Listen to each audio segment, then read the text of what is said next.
Throughout history, kings have shaped nations, changed the fate of millions, and left behind legacies that still echo today.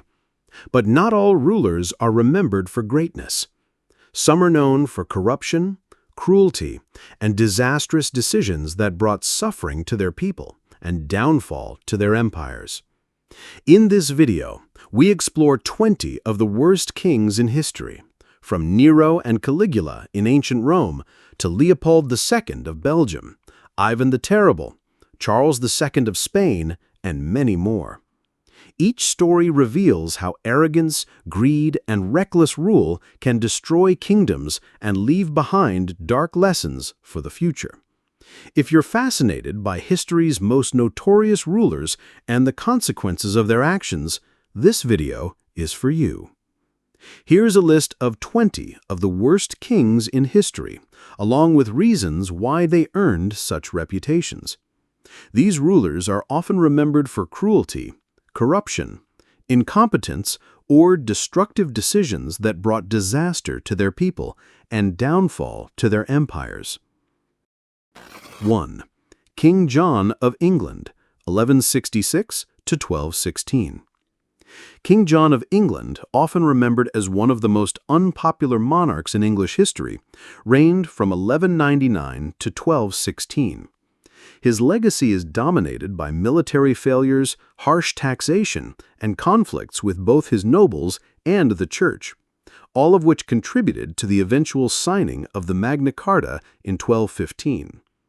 Although his reign had some administrative efficiency, the weight of his poor leadership choices far outweighs his few strengths. John was the youngest son of Henry II and Eleanor of Aquitaine, and his nickname Lackland hinted at the fact that he was never expected to inherit much.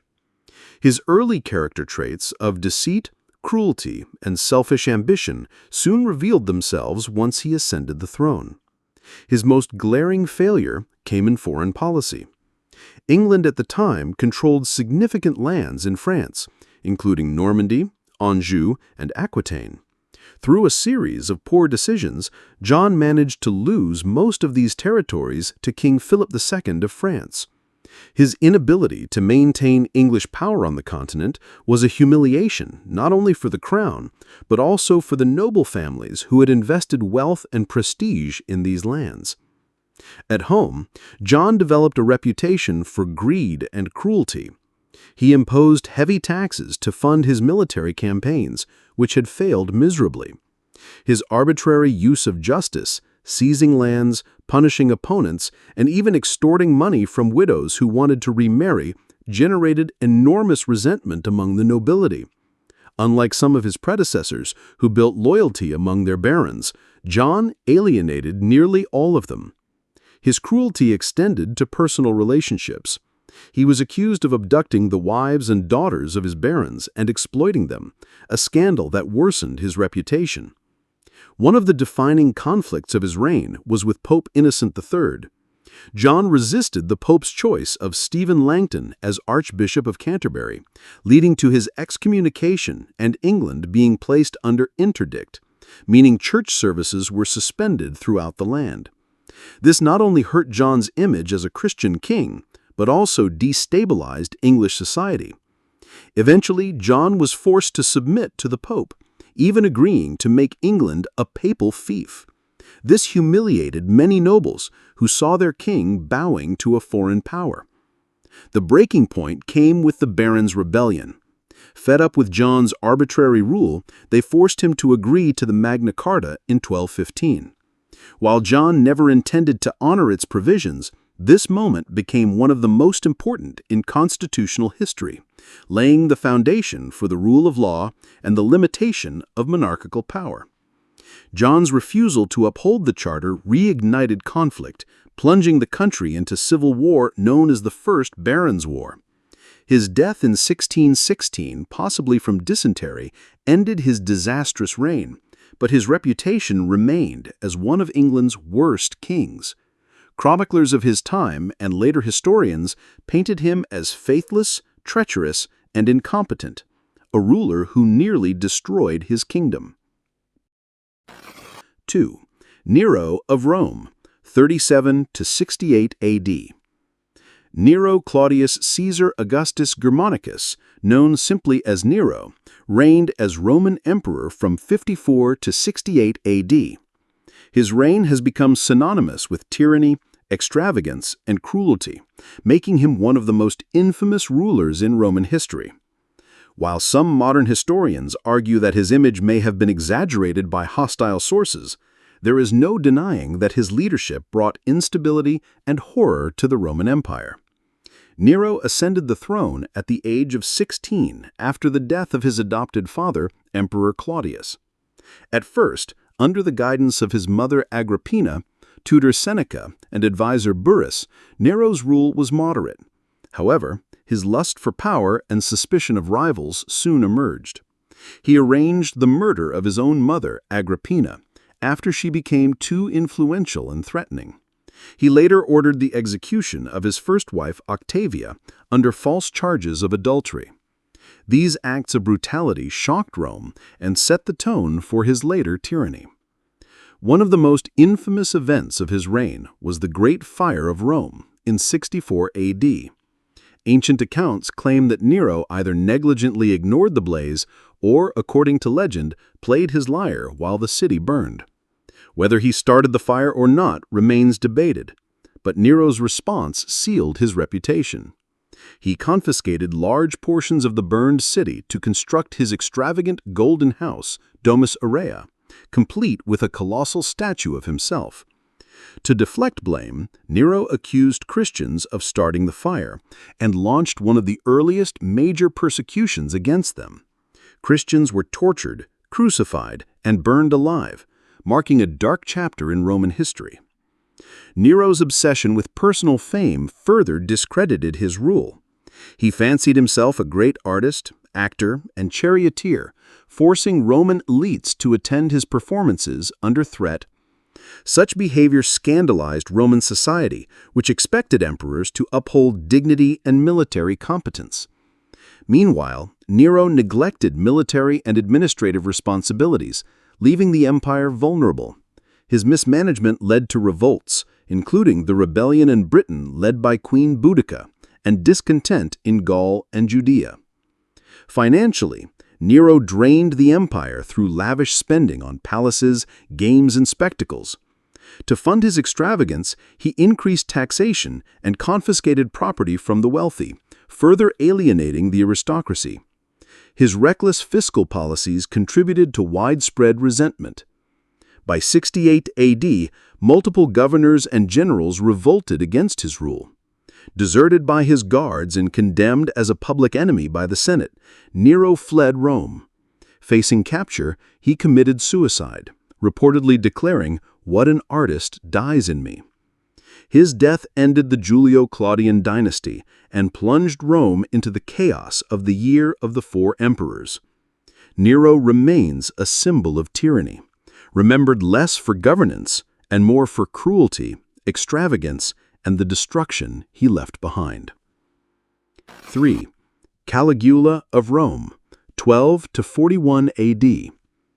Gaius Julius Caesar Augustus Germanicus, better known as Caligula, ruled Rome from 37 to 41 AD. His reign was brief, but has gone down in history as one of the most notorious examples of cruelty, insanity, and abuse of power in leadership. Initially welcomed as the son of the beloved general Germanicus, Caligula's reign soon descended into madness that shocked Rome. At the beginning, Caligula's accession was greeted with joy. His father, Germanicus, had been adored by the army and people, and Caligula's early acts, such as granting bonuses to soldiers and releasing prisoners, won him popularity. However, after a severe illness only months into his reign, his behavior changed dramatically. Ancient writers portray him as a sadistic and capricious ruler who delighted in humiliating others. He's infamous for his extravagant projects and bizarre behavior. He drained the treasury with wasteful spending, including the construction of massive palaces and spectacles. One of his most notorious acts was allegedly planning to make his horse, Incitatus, a consul, a story symbolizing his mockery of Roman political traditions.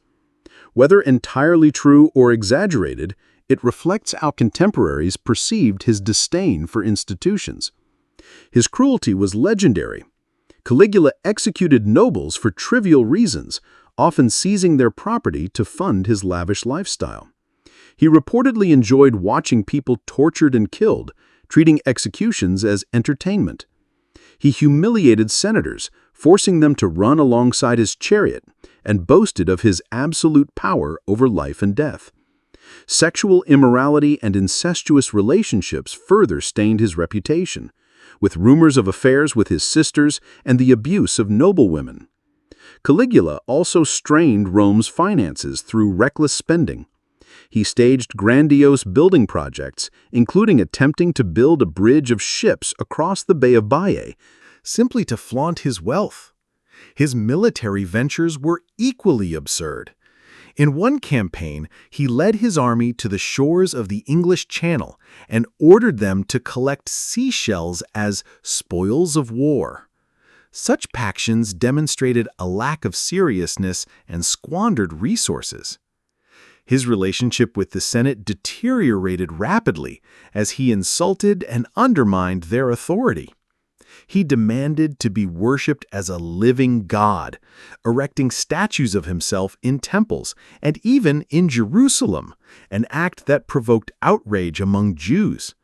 This megalomania alienated not only the Senate but also religious communities within the empire. By 41 AD, discontent reached a breaking point. Members of the Praetorian Guard, senators, and even palace officials conspired against him. He was assassinated in a palace plot, stabbed to death along with his wife and daughter. Though his reign lasted only 4 years, Caligula's notoriety endured for centuries. Whether some of the most extreme stories were exaggerated or not, the combination of cruelty, extravagance, and bizarre behavior makes him one of history's most infamous rulers. 4. King Leopold II of Belgium, 1835 to 1909. King Leopold II of Belgium reigned from 1865 to 1909, but his name is most notoriously tied to his personal colony, the Congo Free State. Unlike traditional monarchs who ruled their own nations poorly, Leopold's cruelty extended far beyond Europe. His exploitation of the Congo and its people led to one of the most horrific atrocities of the 19th century, with millions of Africans suffering and dying under his regime. Leopold presented himself as a humanitarian and philanthropist, claiming he wished to bring civilization and Christianity to Africa. In reality, his motives were entirely self-serving. Through diplomatic manipulation, he convinced European powers at the Berlin Conference of 1884 to 1885 to grant him personal control over the Congo Free State, rather than placing it under Belgium or any other nation. This made him unique in history, the sole owner of a colony, ruling it as his private property.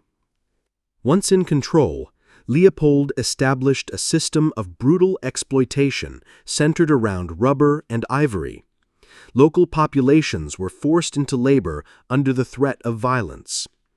The notorious Force Publique, his private army, enforced quotas with unimaginable cruelty. Failure to meet rubber collection quotas often resulted in mutilation, particularly the cutting off of hands. Villages were burned, women were taken hostage, and entire communities were destroyed. Estimates of the death toll range from 5 to 10 million Congolese people over a few decades.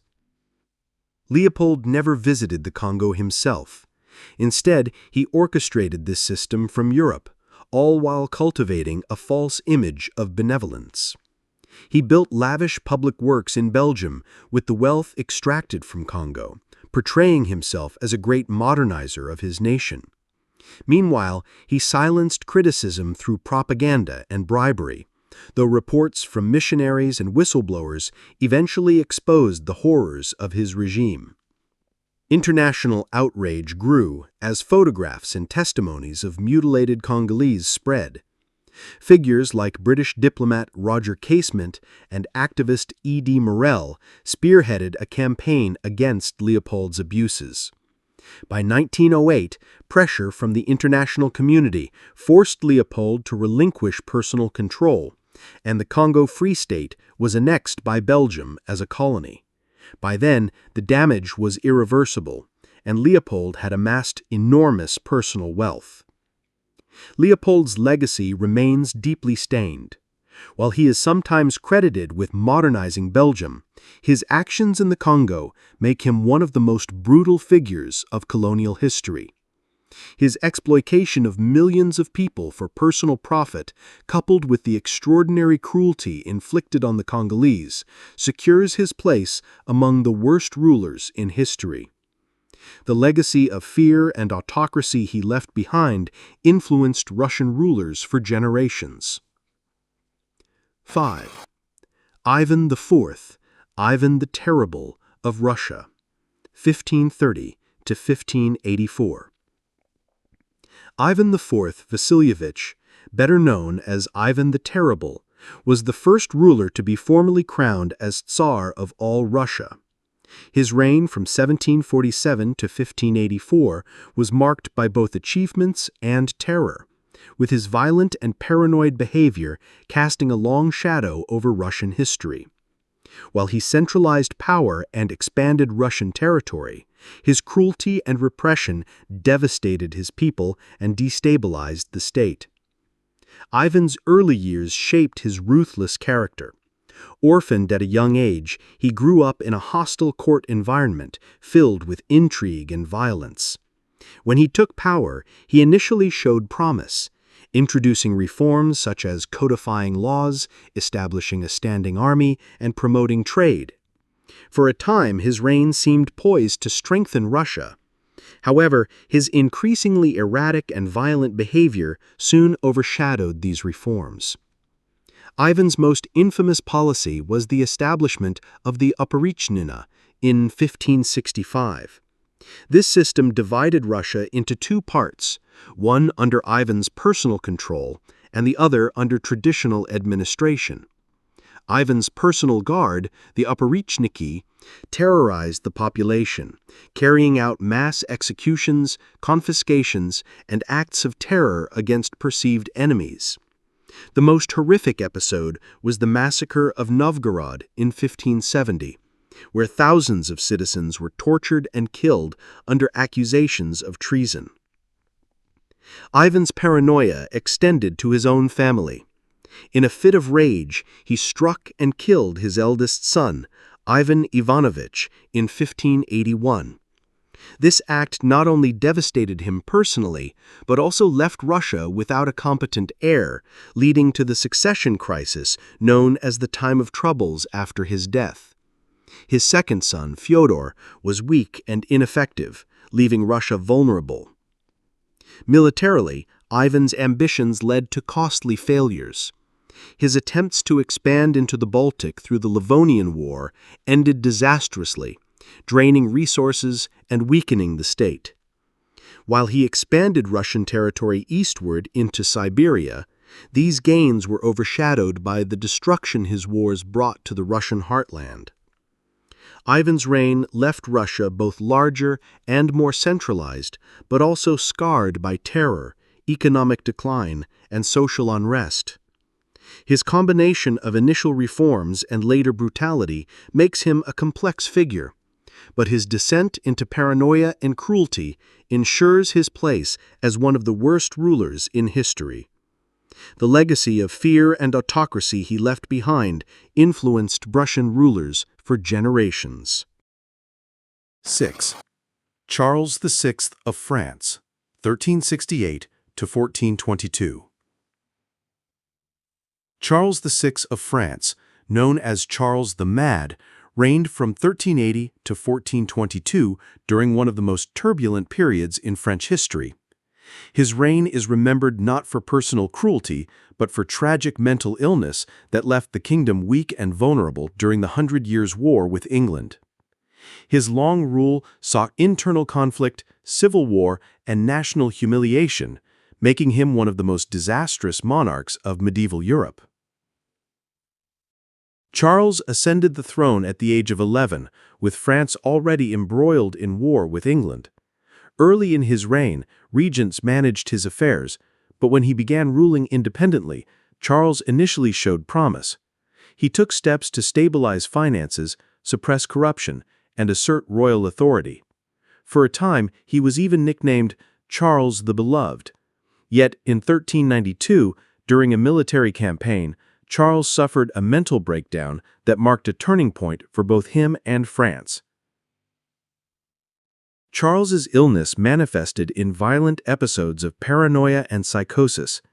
In one notorious incident, he attacked his own knights, killing several of them.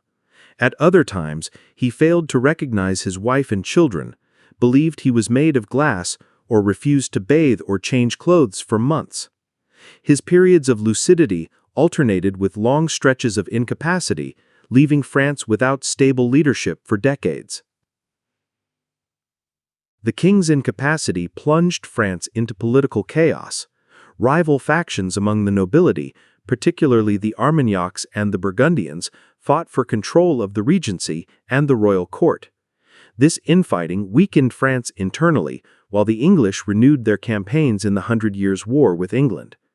The disastrous French defeat at Agincourt in 1415, where English longbowmen decimated French knights, epitomized the kingdom's vulnerability during Charles's reign. The Treaty of Troyes in 1420 marked the lowest point of his rule. Under this humiliating treaty, Charles VI recognized Henry V of England as his heir, disinheriting his own son, the Dauphin Charles, later Charles VII. This agreement effectively promised to unite the crowns of France and England under an English king, an outcome many French nobles bitterly resented. While Charles may not have personally negotiated the treaty, his condition prevented him. His weakness made it possible. By the time Charles VI died in 1422, France was fractured, much of northern territory was under English control, and the monarchy's legitimacy was in question. His long, tragic reign symbolized the dangers of weak leadership in a time of crisis. Though not cruel by nature, Charles VI is remembered as one of France's worst kings because his incapacity opened the door to foreign domination and civil war. His illness was personal tragedy, but its consequences for France were catastrophic. 7. Richard III of England, 1452 to 1485. Richard III, the last Plantagenet king, ruled from 1483 until his death at 1485 at the Battle of Bosworth Field. His reign lasted just over 2 years, but it has become one of the most infamous in English history. Whether through his own actions or the propaganda of his Tudor successors, Richard III is remembered as a usurper, a murderer, and a tyrant. Richard was the younger brother of King Edward IV. When Edward died suddenly in 1483, his 12-year-old son, Edward V, was set to inherit the throne. Richard, appointed as Lord Protector, quickly moved to consolidate power. Within weeks, Edward V and his younger brother, Richard of Shrewsbury, were placed in the Tower of London. Parliament declared Edward's marriage invalid, rendering his children illegitimate, and Richard was crowned king. The princes disappeared from public view and were never seen again. While their exact fate remains a mystery, most historians believe Richard ordered their murder, cementing his reputation as a ruthless usurper. Richard's reign was marked by efforts to consolidate his legitimacy. He attempted reforms, such as improving legal access for the poor, but these were overshadowed by the suspicions surrounding the prince's disappearance. His enemies, including powerful nobles, rallied behind Henry Tudor, a distant Lancastrian claimant.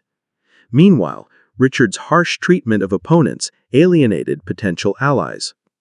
The decisive moment came at the Battle of Bosworth Field in 1485.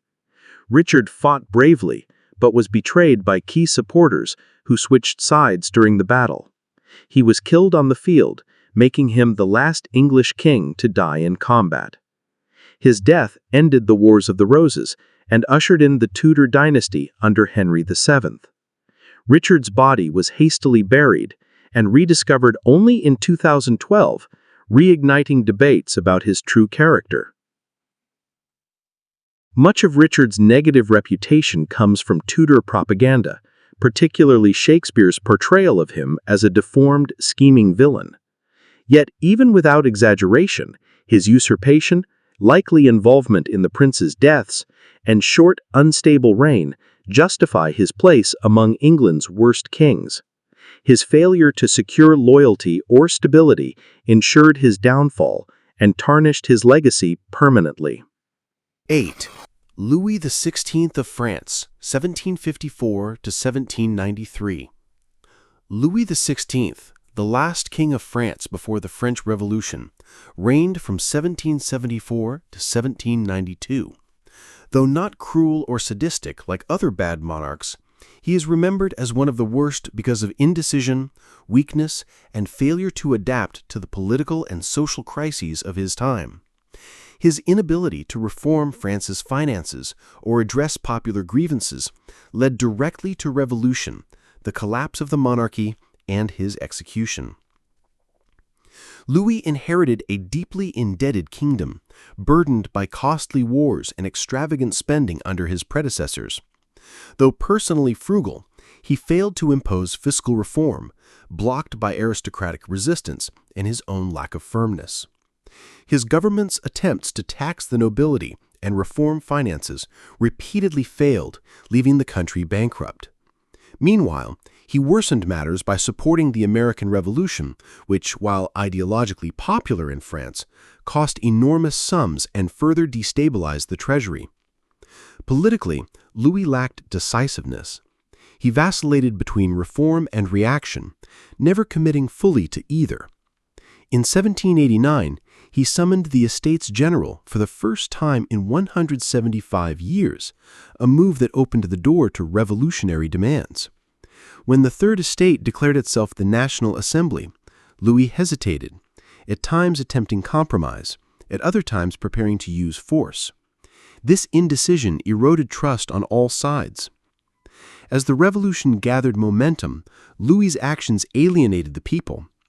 His attempted flight from Paris in 1791, known as the Flight to Varennes, was a disastrous mistake. The king and his family were caught while trying to escape and were returned to Paris under guard.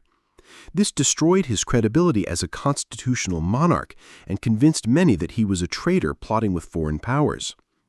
By 1792, France was at war with Austria and Prussia, and radicals in Paris increasingly viewed the monarchy as a threat. In August, the monarchy was abolished and Louis was arrested. Tried for treason, he was convicted by the National Convention. In January 1793, Louis XVI was executed by guillotine, an act that shocked Europe and symbolized the revolution's break with monarchy. Louis XVI's failures were less about malice and more about weakness. He lacked the leadership qualities necessary in a time of crisis. His inability to implement reforms, control events, or win the trust of his people doomed the monarchy. Though personally mild-mannered and intelligent, he became the symbol of royal incompetence, remembered as a king whose indecision cost him his throne and his life. 9. George IV of Britain, 1762 to 1830. George IV, who reigned as king of the United Kingdom from 1820 to 1830, is remembered as one of Britain's most self-indulgent and unpopular monarchs. His reign, following a long tenure as Prince Regent during the father George III's mental illness, was marked by extravagance, scandal, and detachment from national concerns. Though not a triumph in the traditional sense, his failure as a moral and political leader places him among the worst monarchs of his country. From his youth, George was known for extravagance. He accumulated massive debts due to gambling, fine living, and a passion for luxury. His relationship with his father was strained, and his numerous affairs scandalized society. His secret marriage to Maria Fitzherbert, a Catholic, was invalid under British law, but it damaged his reputation.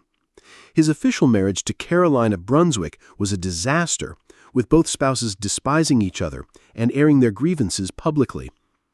As Prince Regent, 1811 to 1820, George wielded power during the final years of the Napoleonic Wars and their aftermath. Yet he showed little interest in governance, leaving ministers to manage affairs while he pursued personal pleasures. His reputation for gluttony and indulgence earned him ridicule, with caricatures mocking his obesity and excesses. When he became king in 1820, George IV's conduct further alienated the public. He attempted to divorce Queen Caroline, sparking a national scandal. The Queen Caroline affair turned public opinion against him, as many sympathized with Caroline over her unpopular husband. His lavish spending on building projects, such as the Royal Pavilion in Brighton, contrasted sharply with widespread poverty and unrest in post-war Britain. Politically, George IV resisted reforms, particularly Catholic emancipation, which sought to grant civil rights to Catholics in the United Kingdom. His reluctance put him at odds with influential leaders and delayed progress. Though emancipation was eventually passed in 1829, George's opposition demonstrated his reactionary stance. By the time of his death in 1830, George IV was despised by much of the population. His self-indulgence, scandals, and neglect of duty overshadowed any contributions to art and architecture he patronized. Unlike his father, George III, who was respected despite mental illness, George IV left no positive legacy. He is remembered as a symbol of decadence and poor leadership at a time when Britain required moral authority and political stability. 10. Christian VII of Denmark, 1749 to 1808. Christian VII of Denmark, who reigned from 1766 to 1808, is often cited as one of Denmark's worst monarchs due to his mental illness, erratic behavior, and inability to govern effectively. His incapacity led to corruption, manipulation by courtiers, and political instability, even as reforms were carried out in his name by others. Christian ascended the throne at the age of 17. Almost immediately, his behavior shocked the court. He was prone to paranoia, self-mutilation, and bizarre acts, such as striking his courtiers without reason. His erratic conduct was later recognized as signs of schizophrenia, or another severe mental disorder. While his illness excused personal responsibility, it rendered him incapable of ruling effectively. In his early reign, Denmark suffered from mismanagement as Christian showed little interest in governance. He was more focused on personal indulgences, including drinking, prostitutes, and cruel amusements. This allowed corrupt ministers and favorites to exploit him, enriching themselves at the kingdom's expense.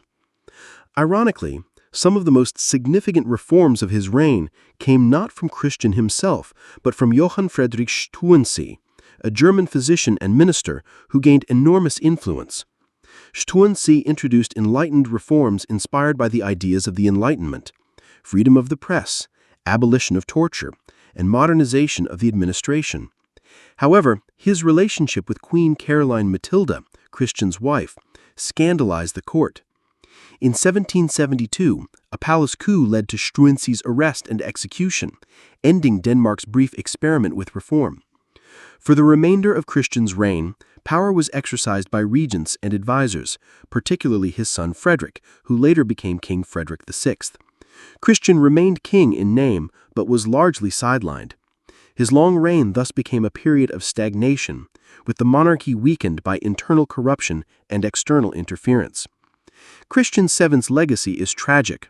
While his personal illness made him unfit to rule, the consequences for Denmark were significant. His incapacity allowed others to manipulate power, reforms to be reversed, and the kingdom to drift through critical decades. He is remembered as a king who was more a pawn than a ruler, symbolizing the dangers of monarchs who are unable to govern. His reign highlights the vulnerability of absolute monarchy when the king himself is incapacitated.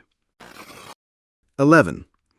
King Farouk of Egypt, 1920 to 1965.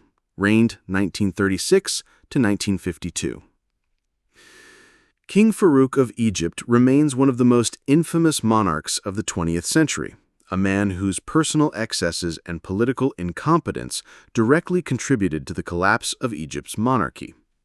Ascending the throne at the tender age of 16 in 1936, Farouk inherited not only the crown, but also a nation struggling to balance modernization with the heavy influence of Britain, which maintained military and political dominance over Egypt, despite formal independence.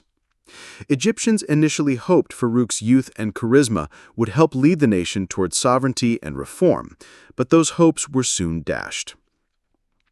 Farouk quickly developed a reputation for extravagance. At a time when ordinary Egyptians faced widespread poverty and inequality, the king amassed vast personal fortunes, indulging in gambling, women, luxury cars, palaces, and jewels. His gluttonous lifestyle was legendary. He was reportedly obese by his 20s, consuming lavish meals while the poor went hungry. Such behavior bred resentment among Egyptians who saw their king as indifferent to their struggles.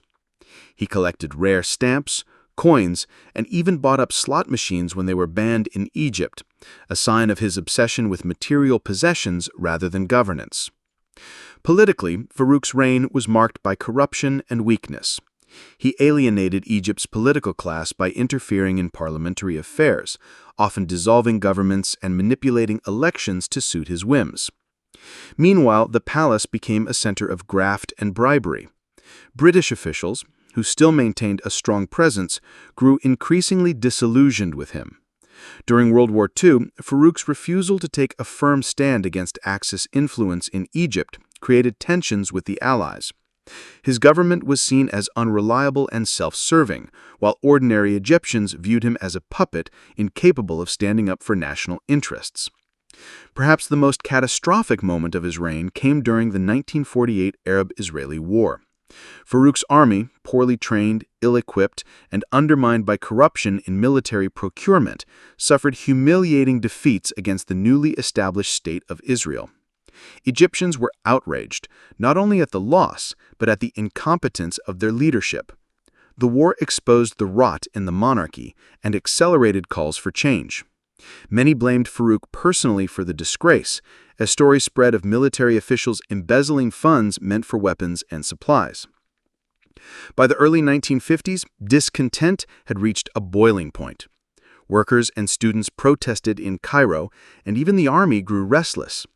In 1952, the Free Officers Movement, led by Gamal Abdel Nasser and Mohammad Naguib, staged a coup. Farouk was forced to abdicate in favor of his infant son and sent into exile. The monarchy itself was abolished shortly after, replaced by a republic. Egyptians celebrated his downfall as the end of a corrupt and decadent era. Farouk lived out his days in exile in Italy, still clinging to his lavish lifestyle, but gradually fading into obscurity. He grew enormously overweight and died of a heart attack at the age of 45. His downfall was a textbook example of how detachment from the realities of one's people, combined with corruption and personal vice, can destroy not only a king, but an entire monarchy. Farouk is remembered less as a statesman and more as a symbol of squandered opportunity, his reign marking the final chapter of Egypt's royal dynasty. 12. Zhengde Emperor of China, 1491 to 1521, reigned 1505 to 1521. The Zhengde Emperor, born Zhu Hojiao, was the 10th emperor of the Ming dynasty and one of its most notorious failures. Ascending to the throne in 1505 at just 14 years old, Zhengde inherited an empire that was wealthy and relatively stable. Yet his reign soon descended into chaos as he abandoned his duties in favor of indulgence, play acting, and reckless pursuits that drained the treasury and destabilized governance. From the beginning, Zhengde showed little interest in state affairs. Unlike earlier Ming emperors, who, despite their flaws, at least recognized the burdens of rulership, Zhengde treated the throne as an opportunity for personal amusement. He constructed lavish palaces and pleasure gardens, filled with exotic animals, entertainers, and women.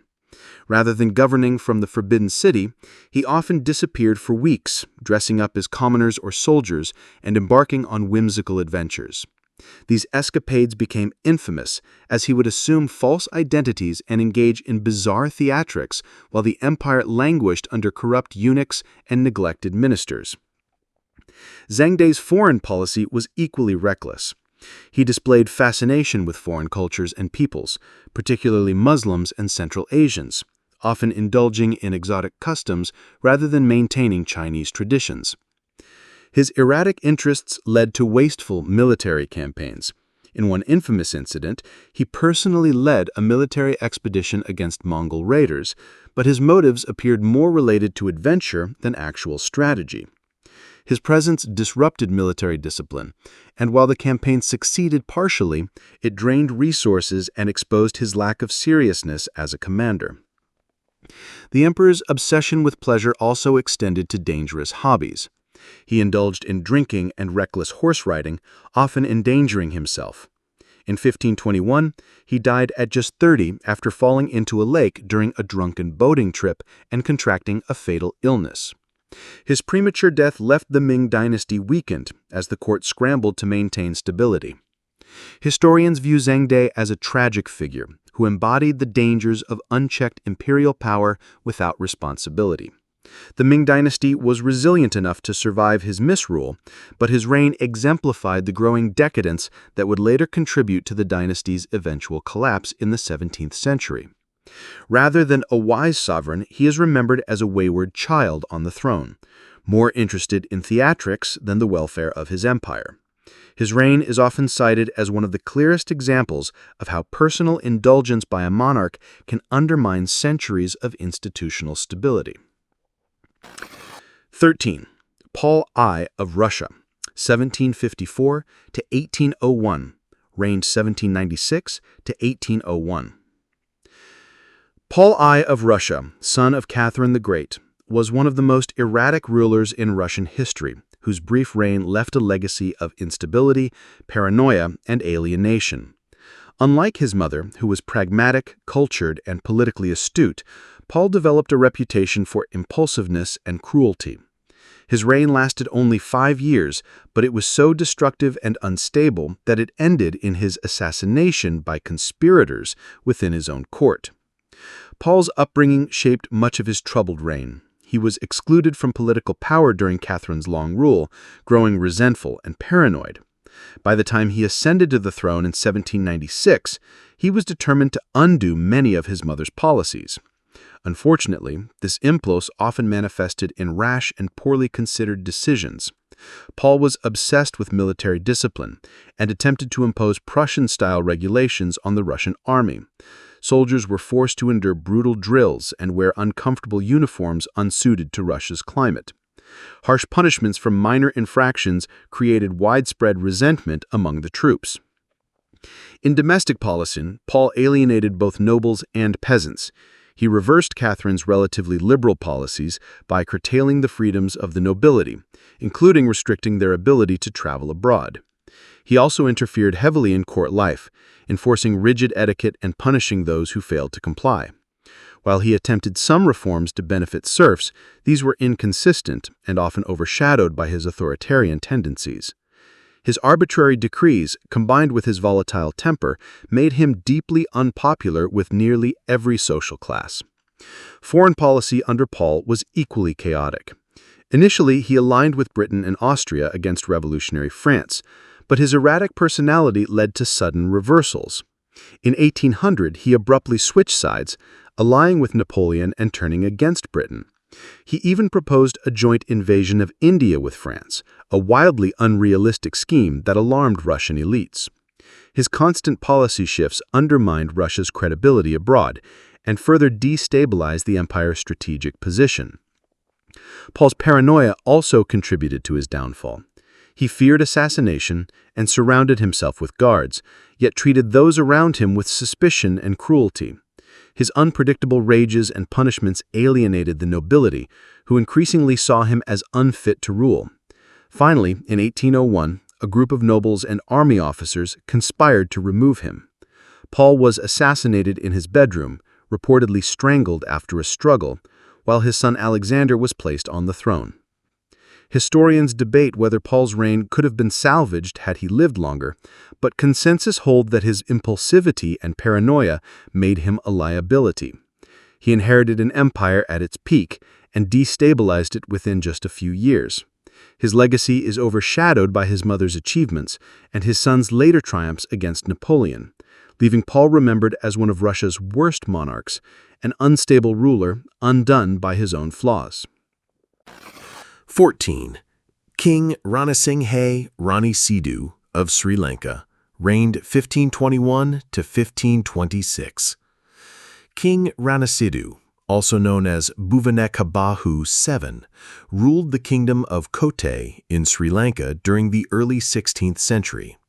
His reign was short and disastrous, remembered primarily for weakness, corruption, and betrayal of his people at a time when foreign powers were beginning to dominate the island.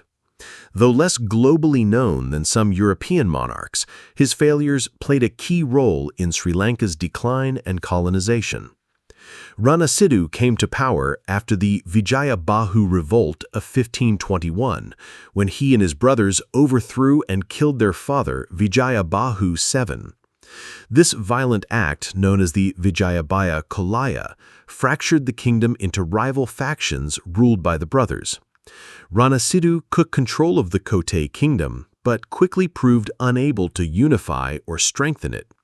Instead, his rule deepened divisions and left the island vulnerable to external threats. His most significant failure was his dealings with the Portuguese, who had arrived in Sri Lanka at the beginning of the 16th century. The Portuguese sought to establish dominance over the island's trade, particularly its lucrative cinnamon exports. Ranasidu, instead of resisting, allied with them to secure his own power. In doing so, he betrayed traditional rulers and allowed foreign influence to take root. The Portuguese exploited his weakness, gaining footholds that would eventually enable them to dominate much of Sri Lanka. Domestically, his governance was marked by instability. He lacked the charisma or strength to command loyalty from nobles, many of whom turned against him. His reliance on the Portuguese deepened resentment among local leaders who saw him as a collaborator rather than a protector of the kingdom. The divisions he fostered created a cycle of conflict, weakening Sri Lanka's ability to resist colonization. Peasant uprisings and noble rivalries became common, undermining stability further. Ranasidu's reign ended violently in 1526 when he was assassinated, likely by his own ministers or rivals who had grown tired of his failures. His death did not restore unity, but plunged the kingdom deeper into chaos. Over the following decades, Sri Lanka became increasingly dominated by the Portuguese, marking the start of centuries of colonial interference. In this sense, Ranasidu's failures had lasting consequences far beyond his brief rule.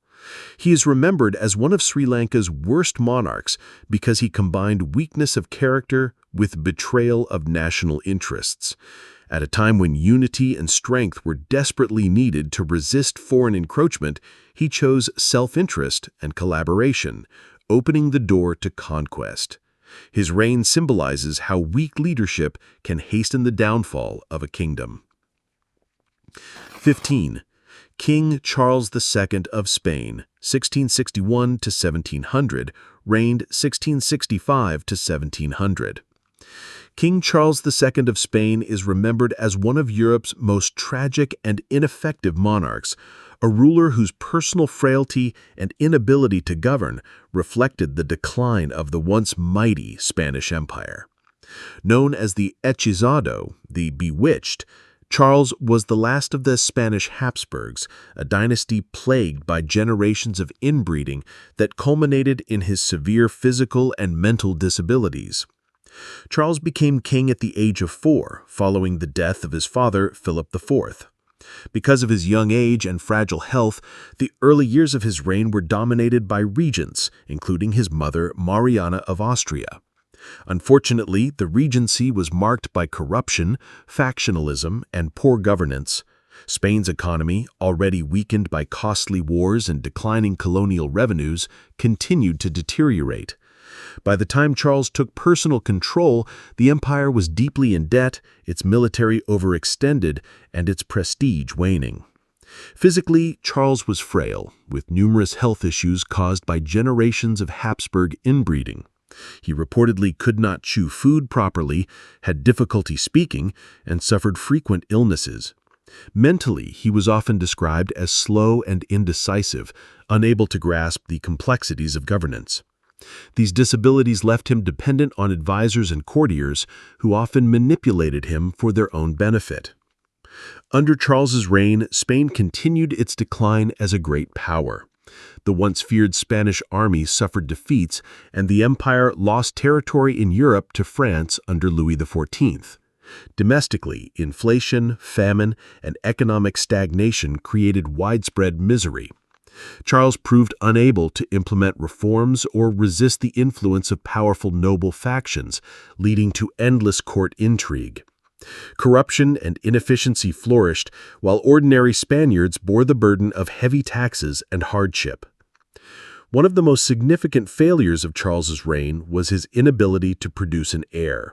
Despite 2 marriages, he remained childless, a consequence of his poor health and likely infertility. This failure created a succession crisis that destabilized European politics. Upon his death in 1700, the question of who would inherit the Spanish throne sparked the War of the Spanish Succession, a massive conflict that drew in most of Europe and reshaped the continent's balance of power. Charles II is remembered as one of the worst monarchs, not because of cruelty or tyranny, but because of his sheer ineffectiveness. His reign embodied the consequences of dynastic short-sightedness, as centuries of inbreeding had produced a monarch physically incapable of ruling effectively. He presided over the collapse of Spain's status as a leading European power and left behind chaos that plunged the continent into war. In many ways, his tragic life was less his own fault than that of the dynasty that created him. But history nevertheless remembers him as a king whose personal weaknesses symbolized the fall of an empire. 16. King George IV of England, 1762 to 1830. George IV, Prince Regent from 1811 and King from 1820 to 1830, is often remembered less for his governance and more for his extravagance, indulgence, and detachment from the realities of his kingdom. Though Britain during his reign was a global superpower, much of its strength came from the groundwork laid by his predecessors, not from his own leadership. His personal flaws, irresponsible spending, and lack of political engagement cement his place among history's most disappointing monarchs. George was notorious for his hedonistic lifestyle. Even as Prince Regent, he spent extravagantly on architecture, fashion, and art, commissioning opulent buildings such as the Royal Pavilion in Brighton and lavish renovations of Windsor Castle. While these projects added to Britain's cultural legacy, they drained the royal treasury and required taxpayers to cover enormous debts. At a time when ordinary citizens struggled with the consequences of the Napoleonic Wars, George's wasteful spending seemed particularly offensive. His debts ran into the millions, a staggering figure for the early 19th century. Politically, George IV played little constructive role. His regency had begun due to his father, George III's mental illness, and many hoped he might be a fresh, capable leader. Instead, he showed little interest in reform or governance. He opposed Catholic emancipation and resisted changes that would have modernized Britain politically. His prejudices and unwillingness to adapt alienated many subjects. Unlike his father, who was seen as dutiful, if eccentric, George IV was viewed as selfish and incompetent. His personal life further damaged his reputation. His marriage to Caroline of Brunswick was disastrous. He treated her cruelly and publicly sought divorce, resulting in one of the great scandals of the age. Their bitter dispute captivated the public and embarrassed the monarchy. At his coronation in 1821, Caroline attempted to enter Westminster Abbey and was physically barred, a humiliation that turned many against George. As king, he relied heavily on ministers to handle affairs, and though he occasionally offered input, he lacked the vision and consistency to influence policy meaningfully. His health deteriorated due to obesity and alcoholism, and he became increasingly reclusive. By his death in 1830, Britain had little to thank him for, beyond cultural contributions born from vanity. He embodied the worst traits of monarchy: detachment, extravagance, and disdain for responsibility. 17. Sultan Ibrahim of the Ottoman Empire, 1615 to 1648. Known as Ibrahim the Mad, Sultan Ibrahim of the Ottoman Empire ruled from 1440 until his deposition in 1648. His reign is often cited as one of the most destructive in Ottoman history, characterized by erratic behavior, cruelty, and poor governance, which weakened the empire significantly during a critical period. Sultan Ibrahim's early life was marked by trauma. He spent much of his youth confined in the palace, fearing execution, as Ottoman succession practices were brutal. This isolation damaged his mental health, and when he finally became sultan after the death of his brother, Murad IV, he was psychologically unstable and ill-prepared to rule. At first, he relied on his mother, Kozum Sultan, and competent viziers, but soon his erratic decisions overwhelmed any stability. His rule was dominated by extravagant spending and debauchery. Ibrahim was obsessed with women, reportedly maintaining a harem of hundreds and indulging in excesses that drained the treasury. He lavished wealth on favorites and courtiers, while neglecting military and administrative responsibilities. The empire's finances collapsed under his wasteful projects, including extravagant palace renovations and frivolous luxuries. Politically, Ibrahim proved disastrous. He appointed corrupt officials, often based on personal favoritism rather than competence. His paranoia led to him ordering the execution of high-ranking officers and even his own concubines. He famously drowned 280 women from his harem, accused without evidence of infidelity. Such cruelty alienated both the court and the military. Externally, the empire faltered under his leadership. Military campaigns against Venice, particularly in Crete, became bogged down, draining resources without decisive victories.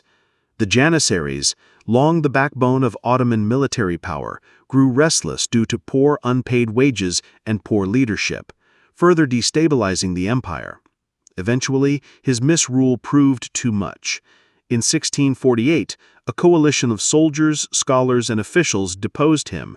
He was imprisoned and later strangled, marking a violent end to a disastrous reign.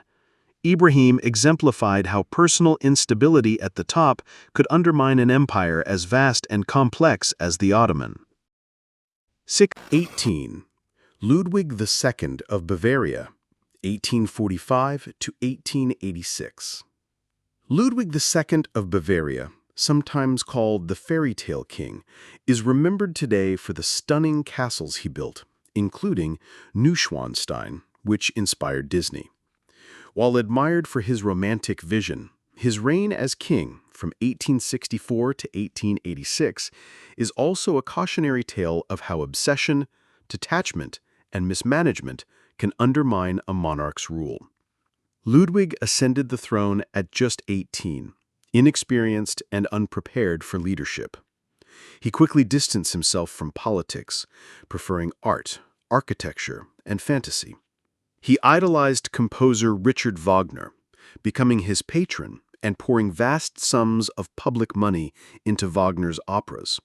Though this enriched German culture, Ludwig's excessive spending created immense financial strain on Bavaria. The king's passion for grandiose building projects consumed the kingdom's resources. He constructed elaborate castles, designed more for personal escapism than governance. These projects, including Neuschwanstein, Linderhof, and Herrenschamsee, cost far beyond the Bavarian state's means. As debts mounted, ministers and advisors grew increasingly frustrated with Ludwig's disregard for fiscal responsibility. Politically, Ludwig proved detached. Bavaria was caught between larger powers like Austria and Prussia, and its sovereignty was fragile. Ludwig failed to assert Bavaria's independence effectively, and his lack of engagement left the kingdom vulnerable to Prussian dominance. Following the Austro-Prussian War, Bavaria became part of the German Empire under Prussian leadership, diminishing its autonomy. Ludwig played little role in these critical events, distracted by his fantasies. His eccentricity worsened with time. He avoided public appearances, preferring to wander his castles at night and immerse himself in imagined medieval worlds. Rumors of his instability grew, and officials worried he could no longer rule effectively. In 1886, he was declared insane and deposed. Days later, he was found dead in Lake Starnberg under mysterious circumstances alongside his psychiatrist. Whether suicide or conspiracy remains debated. Ludwig II is a paradox. Beloved today for the beauty of his castles, but in life he was seen as a failure who drained Bavaria's treasury, neglected politics, and left his kingdom weaker. His reign demonstrates how detachment from reality, even when expressed through art, can ruin effective governance. 19. Emperor Yang of Sui China, 569 to 618.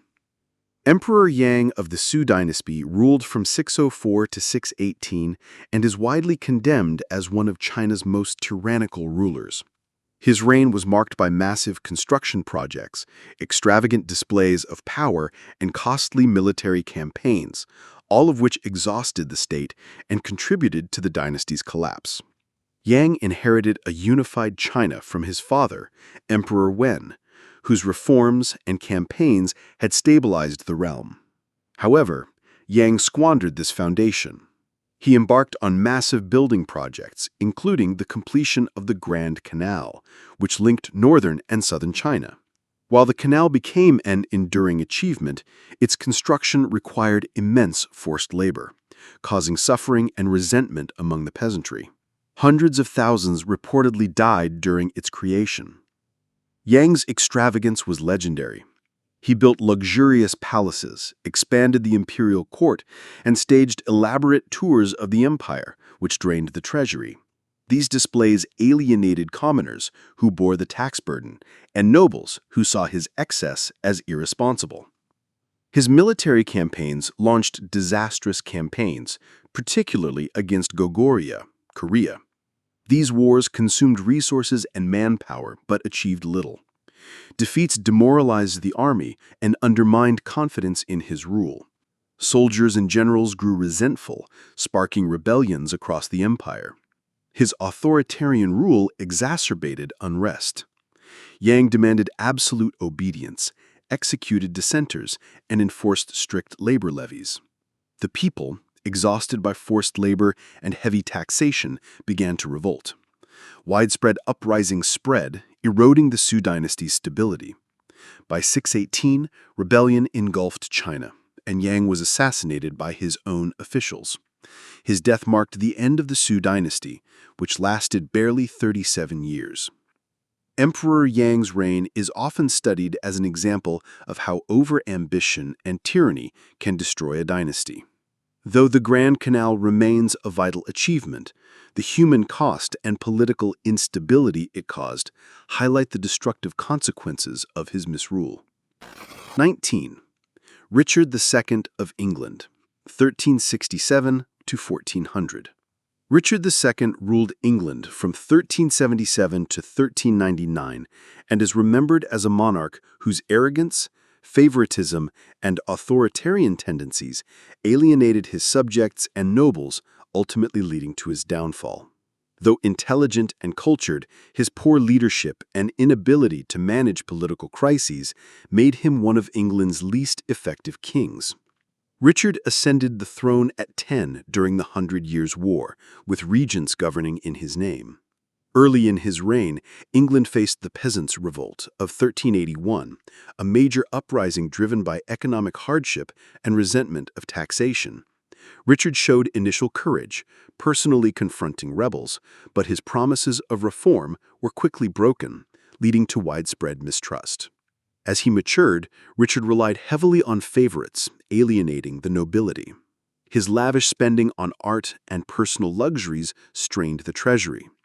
He pursued peace with France, which, though reasonable, angered nobles who favored war for honor and plunder. His court became divided, with factions vying for power. Richard's authoritarian streak grew with time. He increasingly sidelined Parliament, imposed heavy taxes, and punished critics harshly. He ordered the execution or exile of powerful nobles, creating deep resentment. His attempt to establish near-absolute rule clashed with England's tradition of shared governance between king and parliament. In 1397, Richard moved against his rivals in what became known as the tyranny. He arrested and executed leading nobles, consolidating power but deepening opposition. His arrogance and detachment made him widely unpopular. When his cousin Henry Bolingbroke, later Henry IV, returned from exile to claim his inheritance, Richard's lack of support was evident. He was deposed in 1399 and imprisoned, where he died under mysterious circumstances the following year. Richard II's reign demonstrates how personal arrogance and poor political judgment can undermine even a capable ruler. Though he patronized the arts and fostered cultural growth, his failure to govern responsibly plunged England into instability, paving the way for the Wars of the Roses in the following century.